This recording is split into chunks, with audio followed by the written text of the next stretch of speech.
स्वामी समर्थ. आपल्या सर्वांना माहिती आषाढ महिना चालू आहे आणि आषाढ महिना लवकरच संपणार, म्हणजे पुढच्या 24ला अमावस्या, पुढच्या गुरुवारी अमावस्या 24 तारखेला. फक्त 8च दिवस राहिले. त्या 8 दिवसामध्ये आपल्याला भरपूर कामं उरकून घ्यायची. ती मसाल कोणती, तर आपण जसं ह्या आषाढ महिन्यामध्ये आपल्या मूळपिठावर नेहमी जाऊन यावं. मी मागच्या व्हिडिओमध्ये सांगितलं होतं मूळपिठावर जाऊन यावं, कारण की आषाढ महिन्यामध्ये गुप्त नवरात्री असते. आता तुम्ही बघितलं असेल माझा व्हिडिओ, मी गुप्त नवरात्रीमध्ये सप्तमीलाच मी ते तुळजाभवानीला गेले होते, तिकडून जाऊन आले आणि पौर्णिमेला मी सवासणी जेवायला घातल्या. म्हणजे खूप चांगला संयोग झाला. म्हणजे नवरात्रीमध्ये मी तिथे जाऊन आले आणि पौर्णिमेला मी सवासणी घातल्या.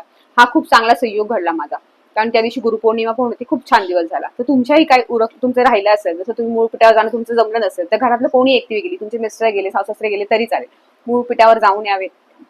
तिकडे जाऊन देवीची खणा नाना ओळख भटाई जी तुमची जी आहे ती तुम्ही करता, ते सगळं ते देवीचं तिथं सासूंकर आपण देवीला अर्पण करतो, सर्व ते अर्पण करावं. नंतर घरी आलं, तिथून डायरेक्ट घरी यावं. घरी आल्यावर तुम्ही देवीच्या नावाने एक तरी सुवास 1, 5, 9, 11 जसं तुम्हाला जसं जमत तशा एक तरी सुवासनी जेवण घालावी. जर तुम्हाला तुमच्या घरातल्या कोणालाही मूळपिठावर जायला जमत नाहीये, काय अडचणी असतील, काही प्रॉब्लेम असतील, तर इथे कुठेही कोणत्याही देवीच्या मंदिरात जाऊन तुम्ही देवीची ओटी नक्की भरावी. एक सुवासिनी तरी घरात जेवी घाला देवीच्या नावाने, तिची ओटी भरावी, तिचा मान सन्मान करावा. हे नक्की तुम्ही सोबत करा. सोबत ह्या महिन्यामध्ये गावाला तुम्ही बघितलं असेल, आता आम्ही मुंबईमध्ये राहतो पण गावाला शक्यतो आपल्या जसे गावाला असं गावातले देव असं ग्रामदेवत असं त्यांचा मान सन्मान केला जातो.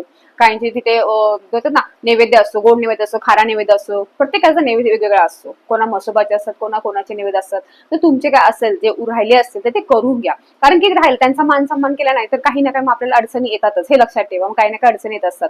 आता माझ्या आजोळी मी जेव्हा होते तेव्हा तिथे म्हसोबाला खारा निवेद असायचा, मग तिथे आषाढ महिन्यामध्ये करायचे. पुढे देवीला गोडाचा निवेद असतो, पुढे खाराचा निवेद असतो. बस तुमचं जसं असेल तसे मान सन्मान करून घ्या.